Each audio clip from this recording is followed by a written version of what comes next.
Hey, everybody, it's John Halpin. I'm here with Ryan Fowler. Welcome to the Tuesday edition. This week's we're heading into week 4. So we're going to take an early look. 3 weeks of the NFL are in the books.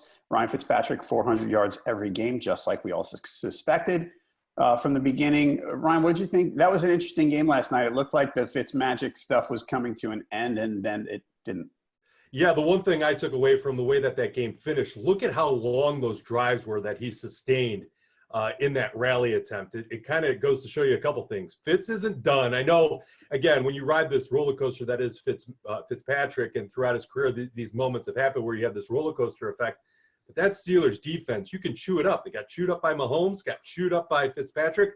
That's a bigger takeaway, I think, than whatever happens with Fitzpatrick, because the Buccaneers, if they go back to Jameis Winston, I don't think anybody's going to be shocked. I mean, that's their franchise quarterback. Fitzmagic was just going to kind of be there as a placeholder until Jameis came back from his suspension. But, man, Steelers are in trouble. They can score points. Don't get me wrong. They have some great receivers, and Vance McDonald's stiff arm is still resonating in the universe. But that was the big takeaway was the Steelers defense is in big trouble. That might have been my favorite play of the whole game last night, by the way, the Vance McDonald stiff arm. And then Cam Hayward's reaction on the sideline, if you saw the screenshot. I did. Ooh. What is poor Chris Conte is going to be seeing that video all year. Yeah, but here's the one thing you have to remember. I can't remember who the punter was at the time for the Browns that got kicked in the face by Antonio Brown. That event, now, I granted, I just remembered it, but that kind of went away. So maybe at one point, Chris Conte won't have to relive that in his nightmares and 24/7 media. So what do you think about that, the Jameis thing? So right now, the way the Bucs are looking, they go to Chicago this week, which should be a tough matchup. Then they've got a bye. And you can't – we haven't heard anything from them today, by the way. We're recording this, as you know. You've seen it live on Facebook. If you watch it later, we're doing it at 9 o'clock Eastern on Tuesday morning. You can't go away from Fitz this week. No. At some point, Jameis is going to get that job. I know there's some people out there who say, oh, Fitzpatrick's great. Yeah, I mean, we've seen this. Haven't seen this from him, but we know what Fitz is. Jameis is actually pretty good. You may have forgotten how good Jameis was, especially down the stretch last year. At some point, this might – I don't know if it'll be as soon as after the bye, because it's Bears, then bye, then at Atlanta for them. So, at some point mid-season-ish, do you think Jameis winds up getting that job back somehow? Yes, and the one thing you should look at with that Bears matchup is look at what happened when Fitzpatrick – every time I want to say Fitzpatrick, I want to say Fitzmagic. It's just like literally rolling off the tongue right now. Fitzpatrick in that matchup, the pass rush is coming, right? I mean, Mac isn't slowing up anytime soon. And when they pass rushed him last night, that's when he made mistakes. Granted, 15,000 roughing the passer calls were made, but they're going to bring heat, and that's when Fitz struggles. So hopefully that offensive line heals up quick, because they're going to need to pass pro Fitzpatrick for him to have a chance to survive that game, because he got hit quite a few times in that game last night. Right. Okay, so we're going to look at what happened this past week. I was 9-7 straight up, 6-10 against the spread. Brutal week for me. All my instincts I went against, and it hurt. And I wanted to change games. Like, the only one I changed late was I went from Cowboys to Seahawks, so that wound up being right. Mm-hmm. You, on the other hand, 12-4 against the spread to lead the pack for the week. For the week, it was Ryan, Ben Volin from the Boston Globe, and Gary Gramling from Monday Morning Quarterback. You and Volin, 29-18-1 for the season, leading the way. So if you look at Pickwatch, this guy right here, Ryan Fowler, leading the way against the spread. Would you like to pat yourself on the back, Ryan? I'm just as shocked as you are, John. I mean, come on. You have to also remember, I covered the NFL last year, but not as in-depth as you and I did during our years at Fox, right? I mean, it was kind of a step back. We were in it day in and day out for 7 years, and you more at Fox.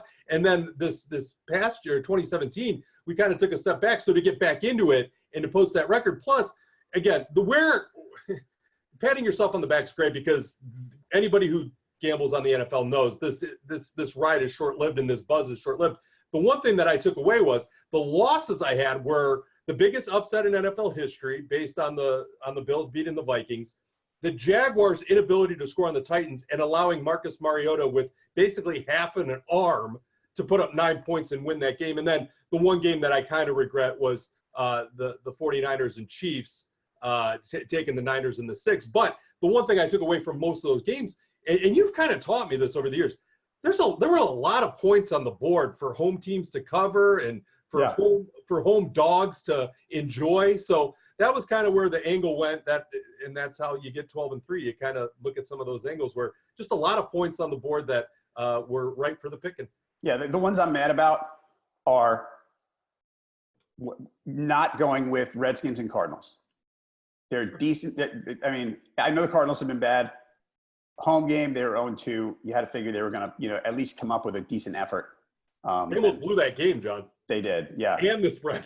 There was a pick six called back in that matchup. So, I went against my home dog thing, and, it burned me. So there's my lesson right there. No more of that. You're going to see me pick about 8. I don't know how many home dogs there are this week off the top of my head, but I'm picking all of them. All of them. We're tilting. We're tilting, John. All right, so straight up, by the way, Will Brinson from CBS, Sam Farmer from the LA Times, Mike Clay from ESPN, and the team from Oddshark, all 11-5 straight up in week 3.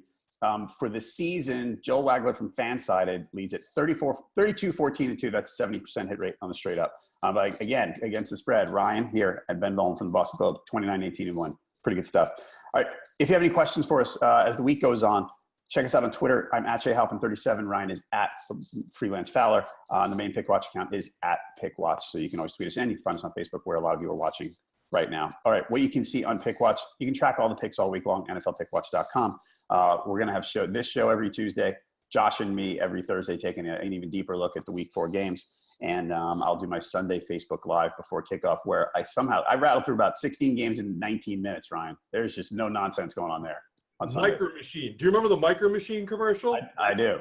That's you. It's this guy's hurt, that guy's out. Here's who's going to win next. It's a rip right through all the games with the latest on the inactives and all that.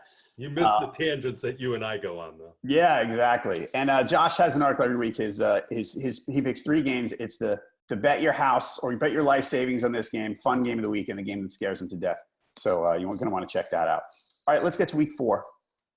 Lines are mostly out. There's not a lot of uncertainty to worry about here. Panthers and Redskins are on byes. The bye weeks start. Okay, so Adrian Peterson gets time to rest his sprained ankle, which doesn't sound serious, but it's 2 days after the game, so we never know what that really means. But I guess we'll find out soon. Okay, Vikings Rams. This is the game of the week on Thursday. It's awesome great. Game. And the Rams are down both starting corners. Aqib Talib might need surgery. He's getting a second opinion to see if he needs surgery on his ankle. Marcus Peters has a calf injury. He's probably out somewhere between 2 to 4 weeks. So the Rams are down to, Sam Shields and Nickel Roby Coleman. And it's Stephon Diggs and Adam Thielen have to be licking their chops getting ready for this one. Yeah, and I think Thielen finished with 14 receptions in that disaster of a game against the Bills. So we know Cousins is looking at him. Plus, here's the thing about the Vikings game. I'll do credit, I guess, to the Bills. If Cousins doesn't fumble twice deep in his own territory early in that game could look completely different. Now, if, ands, buts, all that good stuff. But that game got out of hand early because Cousins couldn't hold on to the football. Just throwing that out there. And again, then they completely tilted after that. The Josh Allen drive early and score, that did set a tone, but Cousins panicking and fumbling early didn't help. But yeah, I mean, in this matchup, again, Rams must-see TV. I know they're down some cornerbacks, but they're gonna post some points. If the Bills can go out there and do what they did, Rams are gonna chew this up. Todd Gurley looks unstoppable.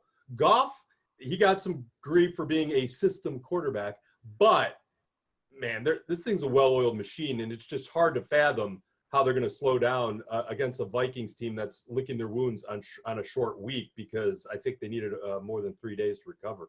Yeah, one injury on the Vikings side we got to talk about. Trey Wayne's the excellent starting corner for the Vikings. Ankle injury was limited in Monday's practice because it's a short week. This is going to be wait and see. Sunday, it sounded like he was going to be out. Now he actually was on the field Monday, I guess, at practice. So we'll see. This one, I look at this game, and I've been saying all along that the Rams look like one of those teams that's just going to roll everybody, right? Which they may be. These injuries, these are big. These corner injuries are big against a team like the Vikings. Sure. I look at this team. I think the Vikings, the Rams, and the Eagles, once healthy, are sort of this elite triumvirate in the NFC, right? And in the NFL, probably. Mm-hmm. I have a hard time giving the Vikings 7 points. That's a lot. They're a really good team. I know they played terribly on Sunday, but 7 points is a lot to give them even on the road, even against the Rams.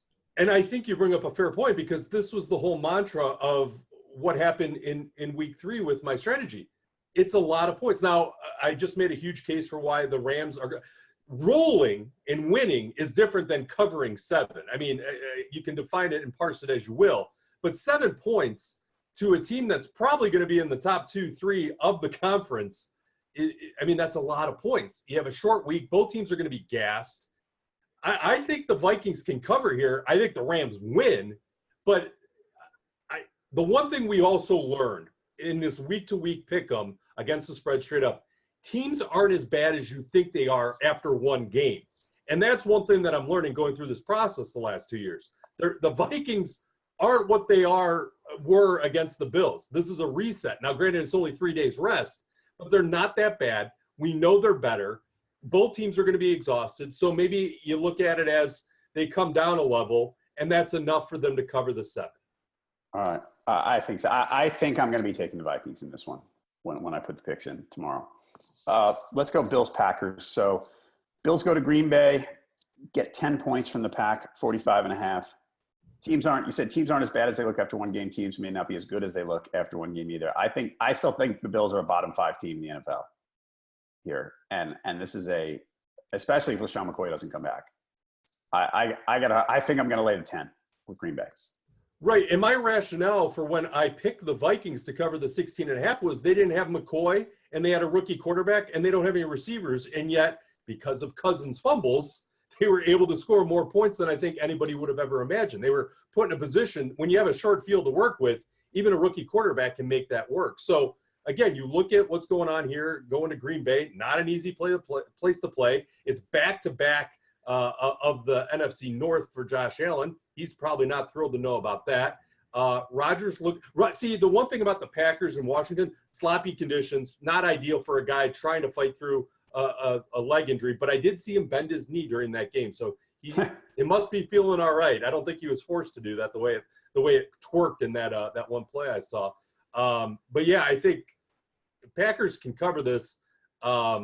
It will be interesting to see how their rush attack evolves. They desperately need to see a little bit more out of Jones and Jamal moving forward, or even Ty. I mean, their committee the last few years is quite frustrating. I'm sure Aaron Rodgers doesn't care because he likes to sling it, and he's got the receivers to do it.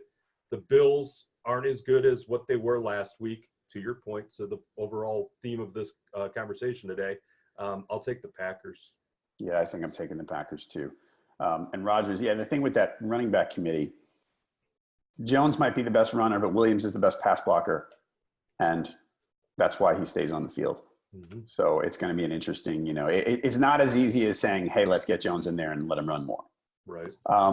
Dolphins, Patriots. Patriots hosting the Dolphins, given a touchdown over under 47.5. Dolphins 3-0, surprisingly. However, injury trouble. Both defensive ends out. Andre Branch, 2 to 4 weeks with a knee injury. That's one. But the worst one, they lost William Hayes. Okay, so he tore an ACL. He was sacking Carr and trying not to land with all his weight on him because he thought he was going to get a penalty. And apparently, this is the story that Adam Gase told, planted his knee in a way to try to avoid that, tore the ligament. It's funny, I was watching the game last night, and a few of my buddies were texting with me, just completely enraged about the penalties and how this is. What do you think of all this? I see what they're trying to do, but as with anything, the execution of something new is not always smooth. No, and I don't know if you caught it, but the head referee last night almost did like a deep sigh before he had to call it the 5th time and the 6th time. And he was like, roughing the passer. Like, he knew in his gut, like, man, I really don't want to have to call this, but I'm just enforcing the rule that I was told by my employer to enforce. So you can even tell the refs are like, this is extreme. And it's gonna be redefined, I bet, again in the off season, but they can't do it now because then you don't have all things being even.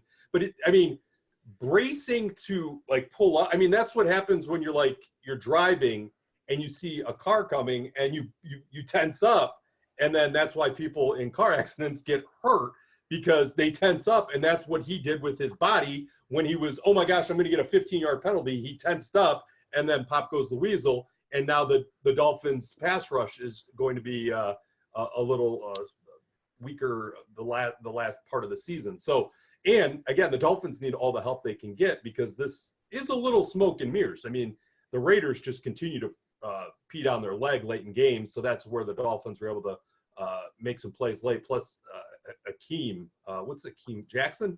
Jakeem Grant. Jakeem Grant. Incredible plays the last 2-3 weeks. He seems to be that big playmaker that they need to kind of separate themselves from the rest of the pack in any given game. But yeah, overall, that rule stinks is my consensus. Okay. The Patriots, a lot of people going a little crazy about the Patriots offense the other night. You know, they can't continue to, the game plan's terrible. Okay, maybe. They're going to get Josh Gordon this week, most likely, which should help. Edelman the week after. I feel like I'm at the point now where it might not sound logical, but I look at people worried about the Patriots, and I'm like, yeah. I know. I've heard it. I've seen it. Just move on. It's the Dolphins. They're going to win. Yeah, and the one thing about just the overall look of the offense through this first 3 weeks, once you put Julian Edelman in there, this offense is going to start clicking, because that's a tempo thing. Because they lost Amendola, they don't have that guy. I mean, Philip Dorsett and Chris Hogan as his receivers, it just doesn't work. And you throw Josh Gordon in there, but he's not Edelman. He's not what they made Amendola to be. And that's what Brady, I think, needs to kind of get this thing moving, and then it opens up everything else. When Edelman comes back, look out, because as soon as they get their timing up, the Gordon, Gronk, even Hogan, I think, are all going to excel what they were last year. It's just going to be a matter of time once Edelman comes back. Now, I will say this. Their game plan against the Lions with Sony Michel, they went against the Lions stink against the rush. Maybe the Patriots just have a bad rush offense, and that's maybe because that was just ugly. I mean, it didn't work. Gronk had a couple moments where I thought he could have made a play, and he dropped a couple, but that was just a dud that we have seen the Patriots do before on the road. They drop duds. This game, though, I am fascinated to see Tom Brady go out there and throw for 303 touchdowns. Right. So the Pats are they're 1-2, right? Wait, yeah, right? Yep. Yeah. So they're 2 games back in the AFC East. Wow. Surreal. All right, Lions Cowboys. Cowboys favored by 3, over under 49.5. Sean Lee likely out for the Cowboys. Mm-hmm. Interesting fact: 5 in a row for the Cowboys under, by the way, with the over under being 43, which makes sense since their offense is awful. Right. The people looking at the tape the other day talking about Dak. Elliott ran well at Seattle. Mm-hmm. Dak not taking shots downfield, which with that receiving core, maybe I understand, but I wonder if he's fallen into that Tyrod Taylor, getting skittish about throwing downfield thing. You hit it. It's like we talked before this. I literally was going to come on and say their offense is very reminiscent of the Bills. You have a solid running back, McCoy, Zeke. You really don't have any receivers. The one thing Dak lost was his Charles Clay. He lost Jason Witten, right? So that is, I think, a big part that isn't really being discussed. Yeah, downfield, Dez, if he could have made a difference, so be it. But he at least would have been a downfield threat. But when Tavon Austin is talked about multiple times during a game, your offense is kind of in a weird place, right? I mean, I don't think Tavon Austin's name has been called this much in 5-6 years. But I do think this goes back to what I said earlier. The Cowboys they're ugly, but the Lions aren't as good or as dominant as they were against the Patriots when they have to travel to Dallas and they have to do it all over again. First 100-yard rusher, Kerryon Johnson might be the difference maker in this game, but the problem is the Cowboys have a much better rush defense than the Patriots, and their pass defense is better than the Patriots because most pass defenses are better than the Patriots. I think this matchup kind of gives Jason Garrett a little bit more of a break. I think this is going to be a non break, but it's all going to come down to how they use Dak. Are they going to get a little bit more creative? Are they going to allow Dak to call his own number and move the chains like Tyrod does in Buffalo or did in Buffalo? Because that's what's going to make the difference between Dak calling his own number and moving and Zeke averaging the 6+ yards per rush that he is. that's going to be a difference maker. I think Stafford comes down to earth a little bit on the road. You're running off an emotional high off a big upset. I think the Cowboys are able to handle this. It could easily be a push, but I'm going to take the Cowboys to cover. Yeah, I'm not sure. I'm leaning Lions right now. I can't figure if the Cowboys are an 8-8 team or a 5-11 team. That's the trouble I'm having with them right now. And I thought the Cowboys played well in the second half against Seattle in a game that was really getting away from them. And I think that might be part of the reason. And if Zeke doesn't fumble, it could have been a different outcome up there. Probably not. But the Sean Lee thing hurts. There's no question about it. I mean, that's where maybe my mind changes later in the week, thinking more about the Sean Lee impact. But, I mean, the 49ers just beat the Lions in San Francisco. I mean, there's just a million factors going into how I'm analyzing the Lions right now. They aren't the team that they played against the Jets. We know that for a fact. That was a fluke. If Stafford was tipping his passes, which I'd never heard of before, so be it. But Stafford is where he needs to be right now, which is a good thing. And then they get their 100-yard rusher, a lot more balance there on offense. All right. Next up, Bucks at Bears. All right, this one, this is my favorite line of the week. in that the one I want to go after. Bears 2.5 over the Bucks. Over unders 48.5. I love the Bears in this game. I think the Bucks are a decent team, right? Mm-hmm. But and they've played well so far. I think the Bears are good. I know they almost screwed it up on Sunday. But I think the Bears are pretty good. And a home game given less than a field goal? Get out of here. Come on. That's an easy one. That's my favorite bet of the week. That's nothing's a slam dunk. But I look at that one. I go, you look at a slate every week and you see 15, 16 games. And you go, although I joked around last week that there were probably 5 or 6 that I had no idea what to do. But I look at this one. I go, well, yeah, duh. Bears. Obvious, right? Do you think Fitz – how bad do you think Fitz – because basically if you're taking the Bears, you're saying Fitz is going to be half the man or half the quarterback he was against the Steelers, and their defense stinks. The Bears' defense is good. So this all comes down to how you think Fitz, assuming Fitz starts, is going to perform. Because if Fitz performs like he did the first 3 weeks to any degree, I don't know if the Bears can score enough points to cover the 3. I think it would be closer. I know it's a small spread, but I'm just trying to figure out where the Bears' points come from if Fitz keeps that train moving. I mean, big over-under here, by the way. Exactly, and that's big what's number. I don't know if the Bears can score enough points to cover where that over comes from. I think Fitz is fine. I think the offensive coordinator, I don't want to say he's not getting enough credit because he is getting a decent amount of credit. But look, I think their offense is, there's good weapons. Fitz is playing well. Maybe he and the offensive coordinator are a good fit. I think Fitz comes back to earth at some point. I don't know that he necessarily goes out and throws 3 picks like, we've seen Fitz do on other occasions. But as I keep saying, I think the Bears are a pretty good team. And at home against another, I don't think the Bucs are better than the Bears. So I'm happy to give the 3 at home. I think the Bears are probably a better team than the Bucs are. So maybe I like the Bears more than other people. I don't know. Yeah, I mean, it's really going to come down to, though, how much pressure they get on Fitz. Because if Fitz has too much time to throw, I think they can do some work there. Man, that I hate that spread. You love that spread. I don't like that spread at all. Nothing short of Khalil Mack getting hit by a bus that's going to make me take the Bucs this week. Yeah, that over-under doesn't jive with the spread if I'm leaning Bears, but all right. I'm going to have to think about that one. Okay, Texans Colts. Here's another one. This game is in – I just want to make sure I have this right. So this game is at Indy. Okay. Mm-hmm. So this goes into my desperate team theory. Mm-hmm. I know the Texans have been bad. I'm not sure the Texans are terrible.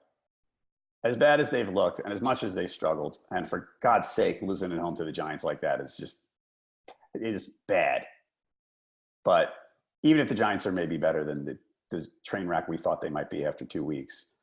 But and the Colts have been scrappy. I'm going to give them that, right? The Colts have, they lost a close game to the Bengals at home. They beat the Redskins on the road, and they played the Eagles tough the other day. The Colts are not I think before the season, a lot of people thought the Colts may be a bottom 5 or 6 team, and they don't appear to be. They're hanging around in games even when they lose. But this game, I mean, the Texans have to do something here, right? Hear me out, and this is why I picked the Giants to cover, and I felt like they had a chance to beat the Texans in Week 3. The Texans secondary is chewed up, and Eli Manning, who looked like garbage the first few weeks, goes 25 of 29 in 2 touchdowns. Now they get Andrew Luck, who maybe Jacoby Brissett has to handle the Hail Marys. But Andrew Luck's looked okay, and now he goes against a secondary with basically the same. If you look at the Colts offensive line issues, I mean, it's similar if you want to group them together with the Giants. He's getting basically the same type of matchup because, yeah, Saquon Barkley's one of the best running backs in the league right now, and the Colts don't have a running game, so maybe that helps the Texans in this case. But I think Andrew Luck can go out there, throw for 300 yards and 2 touchdowns without blinking. The Texans secondary is chewed up, and they get the home game. I understand. I think we're going to see a theme here with the desperation. These teams aren't as bad as we think they are. And I think Deshaun Watson, when he has Will Fuller and he has his receivers healthy, is going to be a good quarterback. Will he be what he was the first 5 weeks of his career last year? Probably not. I think we would have seen a little bit more growth here over the first 3 weeks. It seems like we've had a little bit of a bump in the road. But, man, I think that Andrew Luck's going to have a field day against that secondary unless something changes from Week 3 to Week 4. All right. Maybe I'm wrong. I love this one as much as the other. By the way, Texans lost their starting left guard. Kelemete was a late scratch on Sunday with a knee injury. We're not sure what his status is. So now that they could be down 2 linemen again. They were down two of their starting 5 on Sunday that they started the season with. They may be down 2 of those 5 again. Here's another one. The home dog. Here, remember I joked around I was going to take every home dog? Mm-hmm. Here's one for me. Eagles favored by 4. I've seen it down to 3.5 at Tennessee. Over under 41.5. By the way, that previous over under 47 for the Texans and Colts. Eagles Titans 41.5. Ajayi and Sproles are expected to practice this week. Sounds like things are trending well, but I guess we'll see. The Eagles lost Rodney McLeod, their safety, hurt his knee. We're not sure what's going to be with him. The Eagles they're banged up, right? They're struggling. That's okay. Wentz is back. It might take some time for him. He was fine the other day. Mm-hmm. We talked about fantasy. You and I have done fantasy a lot, and I kind of thought he'd have a mediocre day, which he did number-wise. Maybe he should start getting better. But the Titans are, as long as they're healthy and Mariota can play, they're actually a pretty good team, I think. They're a slightly above average team. Fair? Like a playoff contender type. So the Eagles come into Nashville struggling and playing just kind of well enough to win in a couple of cases, but they barely beat the Colts. They barely beat the Falcons, who are a good team. That's fine. They lost the game at Tampa. I'm not giving 4 points to the Titans at home. No way. No way. I'm happy to take Tennessee in this one. As long as I'm confident that Mariota's, fine. I'm in on the Titans. But that's a big if, because he's an emergency starter in Week 3. The only reason he goes in the game is because Blaine Gabbert's concussed. They have crappy receivers. Derrick Henry isn't taking the next step. The one saving grace to your argument is the Titans' defense, right? I mean, that has kept them around. And Blake Bortles goes out there and torches the Patriots' defense, which goes to say how bad the Patriots' defense is, because then the Titans lock down Blake Bortles, and it's like that Patriots game didn't even happen because TJ Yeldon had a good game. So there's a million different pieces to look at from the Titans' defensive standpoint. But Vrabel said, and is he BSing us? Maybe, but I doubt it if Mariota was an emergency starter. He still says Mariota's elbow strain is not great, and he can't make some of the throws that he could have made in Week 1 when he was healthy. There's a lot of things going against the Titans here. I know it's a trap. I see your reasoning, but I'm going to have a very hard time not taking the Eagles to cover the 4 here. Unless, again, the Titans, and these are those games where I feel overly confident that the Eagles can cover the 4, and then the Titans pull a fake punt touchdown, or there's some fluke fumble picked up and scooped, because those are just right place, right time luck plays that really hose against the spread bettors. But it could definitely happen because we've seen it happen before. Face-to-face, head-to-head, I think the Eagles are a better team than Mariota when he's at 50%. If Mariota was 100%, maybe I feel differently. But if their coach is saying that he can't make throws in their Monday press conference and they have to play in 5 days, and Mariota's had plenty of time to heal the last 2 weeks. Right. I'm gonna struggle to pick that. Okay. Jack Conklin, the tackle for the Titans, sounds like he'll be back. It sounds like he'll play this week, which is a big help for them because they're out there. Derrick Henry needs it. Yeah, their offensive line is pretty good when it's at full strength. Okay. Bengals Falcons at Atlanta. Falcons favored by 6. Falcons now down both starting safeties. They lost Cam Neal in week 1. They just lost Ricardo Allen to an Achilles injury. Remember, they lost Deion Jones, their linebacker, in week 1. Also, this defense is, I mean, they gave up 43 the other day. You know, they're gonna struggle. Devontae Freeman, I haven't heard anything this week yet. Doesn't sound like he'll be back yet. AJ Green was hurt the other day for the Bengals. He had a groin injury, says he's going to be fine. I guess we don't know. This seems like a big number. I think the Bengals are pretty good. And this seems like a sizable point spread. Do you agree? Over under 51, by the way, which sounds about right to me. A couple things here. Do you think Joe Mixon is going to play? Just yes or no? Probably not, if I had to guess. That's where I'm leaning to. But that's guessing. Yeah, and that is an educated guess on my part too, because I think it's hard to come back after 2 weeks from having arthroscopic knee surgery, but miracles happen. Look at Adrian Peterson. Here's a couple things. You mentioned they're missing their 2 starting safeties now to season-ending injuries. Dion is out and the middle linebacker can't come back until mid-November, temporary IR. The last 2 weeks, Christian McCaffrey. I did a deep dive on this game yesterday, so this game I know better than most. McCaffrey and Alvin Kamara combined for 29 receptions and over 230 yards, something like that.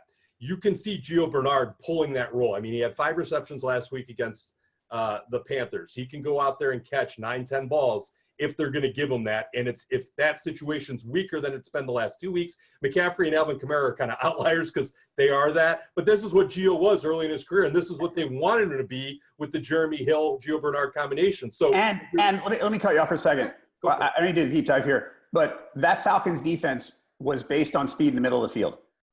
You know, with those safeties and Jones, because Jones is one of those smaller, you know, hybrid linebackers that can run with people. Mm-hmm. So that does play. I mean, there's a logical connection between the McCaffrey-Kamara games and those guys not being around. And now you have Gio. And yeah, he's got more miles on him than Kamara and McCaffrey, but he can do it. And that's where, if you're looking for a reason to buy into the 6 that the Bengals are getting, so be it. I'm not, and here's why. This is going to be the 3rd straight home game for the Falcons. They haven't had to travel. The Bengals had to go to Carolina, back to Cincinnati to train and practice, and then they have to go to Atlanta. And if you have to go to Atlanta Airport, just based on that, I'm going to say, I know you're probably going into a private runway and everything. That place is a complete nightmare. But I really think that this travel thing where you have to play back-to-back NFC South teams with the Bengals, who kind of live on the edge of trying to become relevant, I think this is going to be a letdown game. I think the Falcons are going to be able to score enough points against the Bengals where they're going to be able to win by 7, and then that 6 becomes irrelevant. It's like an hour to fly to Cincinnati from Charlotte. Come on. I mean, you still have to pack. You're not in your own bed. I mean, when you're bouncing back and forth, and you've just been, and again, this goes, I think we had this conversation week 1. Amy and I here in Cincinnati, Ohio, we talk about this all the time. It hurts to hit the ground dozens of times every Sunday and then get back up and then fall down again. But with 300-pound linemen, that wanes on you. Then you have to cram yourself. And yeah, sure, they have some leg room in a plane, but you're still in a plane. You have to fly back to Cincinnati. You get 4 days to practice. Then you're crammed back into a plane. You have to go to Atlanta. You're not sleeping in your own bed. Sure, it's Feather Top. I'm sure it's a delicious hotel they stay at in Atlanta. But man, that's a nasty turnaround. And the NFC South isn't playing around. Those are tough matchups where they're going to put some points on you. And I was actually surprised the Carolina Panthers put as many on the Bengals as they did, because the Falcons are even more loaded. The Panthers offense better than we all thought, by the way. And that's not just me being a homer. Jets, Jags favored by 7.5 at home. Over under is 38. Fournette status, we don't know. I think I suspected on Sunday that with Mariota probably out, that they were being careful with Fournette and thought they could get by in that game. That was just a hunch. I don't have any inside information that says that, but that's the way I read that situation, because it sounded like Fournette was close. Calais Campbell had a little bit of an ankle injury. Sounds like he's going to be okay. I don't know. If with the Jags losing last week makes me more likely to pick them here and give the points. That spread opened at Jacksonville giving 9.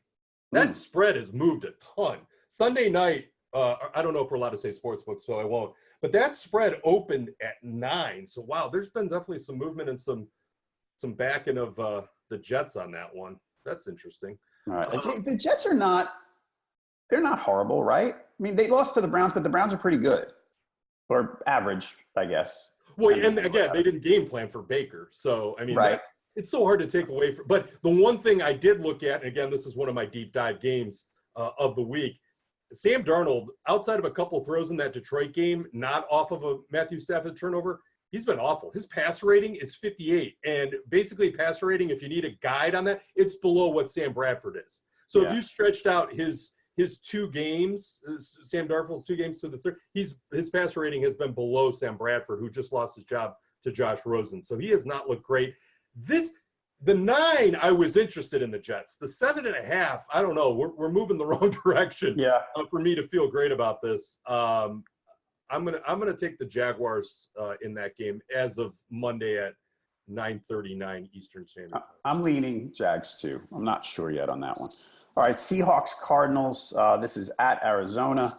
Seahawks favored by 3. Over-under is a low one, 38.5. The Josh Rosen era is underway. He was named after coming in late in Sunday's game. He was named as the Week 4 starter for the Cardinals. If the Cardinals are gonna, I'm still pretty firm in that the Seahawks are a not good football team. Even though they won the other day at home, they're not. I just don't think they're good. They're below average. Let's put it that way. And if the Cardinals are going to win. This, when I pick games, I look at spots for teams and I go, okay, if that bad team is not going to go 0-16, which I don't think they will, where are the wins going to come from? And for the Cardinals, this appears to be one of them. Couple things here. If Sam Bradford was starting this game, would you feel the same way because you're that low on the Seahawks? Yes. Okay, that's what I figured.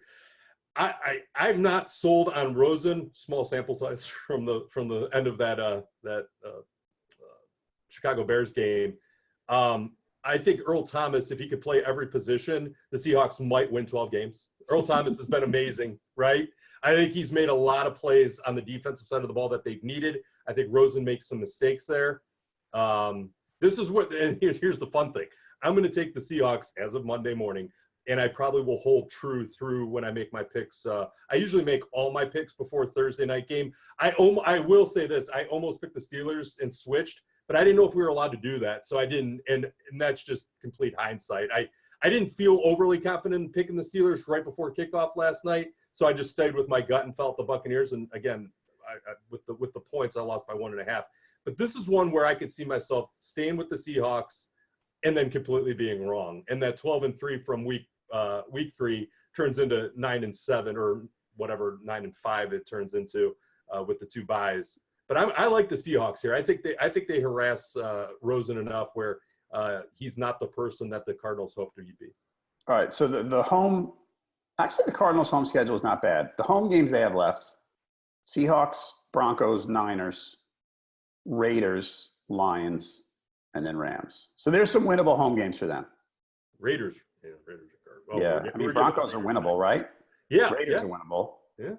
So I don't know. I'm still gonna probably lean toward Josh Rosen in this game and hope it works out. Browns, Raiders favored by 3 at home against the Browns. Baker goes to the black hole in his first start. Browns are 3-0 against the spread. Basically, they're everybody's favorite team in the NFL right now. Everyone loves the Browns. Welcome back. Right? Isn't it cool?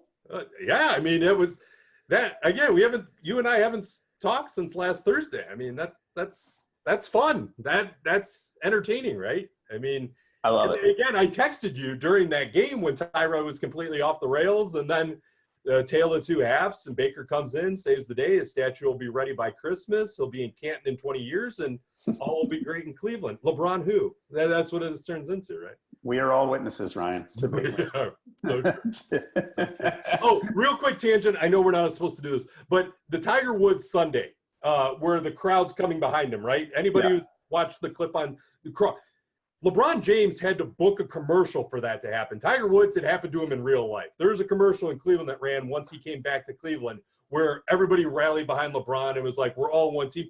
That literally just happened to Tiger Woods in real life, which I thought was one of the coolest moments of the week. That was a pretty awesome moment, I got to say. It was great. Sorry, go ahead. I will be up on Friday morning somewhere between 3 and 4 a.m. watching the Ryder Cup. Right. Back to the game. I'll take the Browns to cover this. Now, our Pickwatch teammates are in England, so they will be watching. Our developers, if they're golf fans, will be watching it at a normal time, not like me, waking up, groggy. Are we sure they sleep? I get emails at weird hours, John. I get emails at weird hours. Yeah, they're awake all the time, building back-end stuff for the website that makes it better every day. I'm not just sucking up by saying that. I agree. It's getting stronger. A lot of work going on there. It's getting stronger. All right, so let's go back to Baker at Oakland. The Raiders got to get a win somewhere. The Browns, I think the Browns are good. This is not your usual look at the Browns and say, oh, well, they're going to get a win because it's the Browns, because these are not your typical Browns. But this is also a tough spot for them to walk into. It's tough to think, as much as we like Baker, and I think Baker's a good player, that he didn't just have a good game. This is a hard one for him. I mean, even though the Raiders aren't that good, he's walking into a hostile environment for sure. Yeah, but I think the matchup favors the Browns, and I'm not even just like, if Tyrod was still the quarterback, I'd still feel confident, not overly confident because Tyrod looked so bad early on, but the pass rush, if the Browns defense is growing, I think they're top 3 right now, off the top of my head. Maybe top 4. Maybe I'm giving them a little too much credit. But if you have Myles Garrett and Ward healthy all year, that's a top 4 unit all day, if in my opinion. Plus, the one advanced metric I saw, and I can't remember the source, and I apologize for that, but there was some advanced metric on Derek Carr facing a pass rush and how bad he is. And if they're getting pressure in Carr's face, that's where I think there's some opportunity for the Browns to capitalize on this, because Baker's going to go out there with all his swagger and his bullet arm that just blew me away in that Jets game. I don't know if that was pure adrenaline and he comes down to earth and his arm doesn't do that against the Raiders out on the West Coast, but I'd be surprised if it didn't in his first start. I think he'll be just as juiced. And I think he's got enough weapons to go out there and pick up this W. Yeah, I'm on the fence on this one, to be honest with you. I got to figure this one out later. I'll probably lean in Raiders. Saints, Giants, going to New York. Saints favored by 3.5. Over under is 50. Injuries. Evan Engram for the Giants is actually somewhat significant because it changes their passing game. They're calling him day to day with his knee injury. The Saints lost their nickel corner, Patrick Robinson, another knee injury, but not so bad. So the Saints defense. So for a couple of weeks running, after the first game against the Bucs, I went, no, the Saints defense is better than this. This was a fluke. And after the second game, I kind of went, oh yeah, I mean, it's not like they gave up a ton against the Browns, but they were better. But then this week they play the Falcons and they get torched. Am I wrong? Is that defense just not that good? Well, again, looking back at 2017, first 3-4 weeks, it struggled, if memory serves. And then Marshawn Lattimore became the second coming of one of the great defenders in all NFL history. And I haven't heard Marshawn Lattimore's name called, like, in a positive way through these first 3 weeks, right? It just seems like that was a catalyst that kind of spurred the rest of the defense. And I just haven't heard any, name over and over again making plays for the Saints on defense. It hasn't been in the headlines. It hasn't really been in the recaps. And it's just been how bad they've been as a unit. And that's not a great thing if they're looking to turn this around anytime soon. Again, their offense, this is what's so great. The Loyola Marymount, for a college basketball analogy, of the NFL are your New Orleans Saints, because they're just going to go out there and put up points. And the one thing that you have to remember, and this is where the Texans ran into a trap, is that the Giants, for all their deficiencies, they have a pretty good pass defense. So I don't know if Drew Brees is going to have such an easy time on the road to do what he's done over the first 3 weeks. He didn't have a monster game against the Browns outside of the rally late in that game. And the Giants secondary is better than that. man, I think this is another area where the Giants could surprise some people. I like the Saints. Their offense is incredibly fun to watch. But I think, again, home dog, there's an opportunity here. But this is where I think water reaches its level. The Giants looked overly good or better than we thought they were against the Texans. They come back to earth, and the Saints kind of hit them upside the head and remind them that they're not a team that's going to win a lot of games. Yeah, this is my gut says Giants, but I don't trust them one bit. Right. Which I is feel the same way. Issue. All right. I mean, I know the Saints are a better team than them. I just don't know how much. Yeah, and the Ingram injury, just to reiterate your point, that's big. I mean, when you have Odell, Shepard, and Ingram on the field, that's big. And, I'm looking at the box score. Ingram went out due to injury, the strained MCL that'll keep on. Rhett Ellison, their second tight end, scored one of the touchdowns. He did. The Texans last week. So, but I mean, 3 for 39. It wasn't a huge impact, three targets. So you're going to have to see a lot of Beckham. You're going to see a lot of Shepard. And then we'll see if Saquon can keep the train rolling. He had almost 5 yards per carry against the Texans. And we know you can run against the Saints a little bit. Yeah, and even though Ellison had a few catches and caught that touchdown, Ellison's a blocker. Ingram's a receiver. Yeah. Ellison's a blocker. Yeah.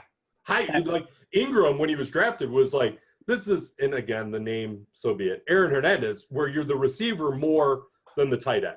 Yep. And Saquon Barkley's so good. Oh yeah. Boy. He's so good. He breaks tackles. He gets to the corner as fast as anybody. He is living up to the hype. I still think it was a bad pick as far as a roster construction thing, but he's really, really good. As I kept telling my kids who like the Giants, I was complaining about the pick and that they should have taken a quarterback. I'm like, guys, please don't get me wrong. You're going to want Saquon jerseys for Christmas, but they shouldn't have picked him. He's fantastic. He really, really is.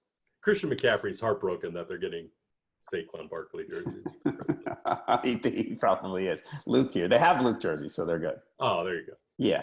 So they're a dual team, even though they both say they like other teams better. But that's another story. Anyway, 49ers, Chargers.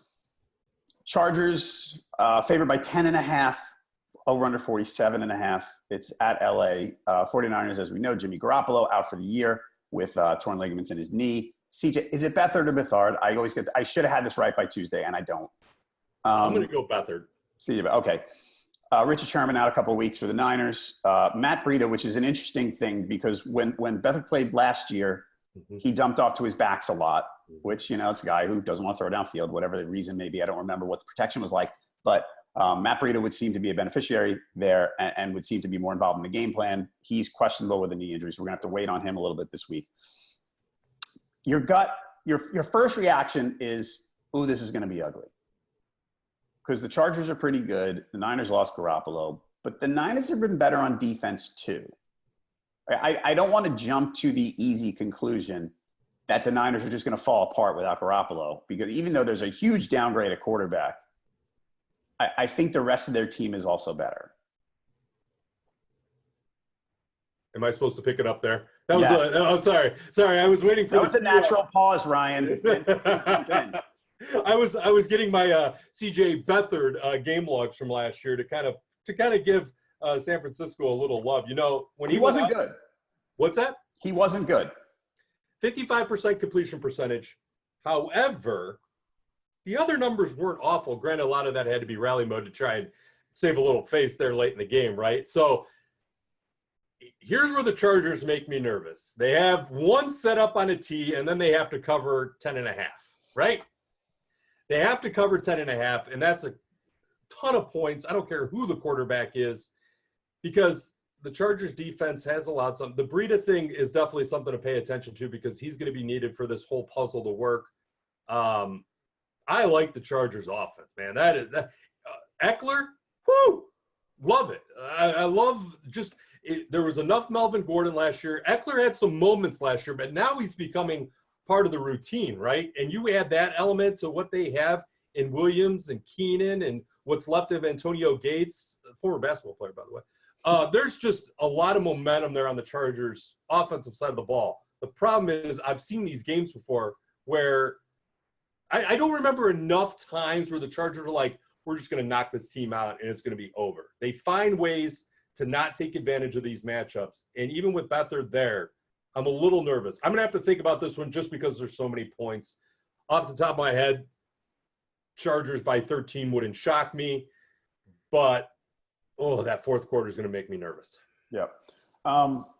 And by the way, you might hear a million times this week again, as we heard last year, that Beathard and George Kittle were teammates at Iowa. So, by the way, once you discover it, remember you're not the first one to discover it. Everybody, it's it's a narrative already. But Clayton Kershaw, and Matthew Stafford. Yes. So I think, I'm leaning Chargers in this one too, but I don't think it's as easy as it might appear up front. And I think this number might go up.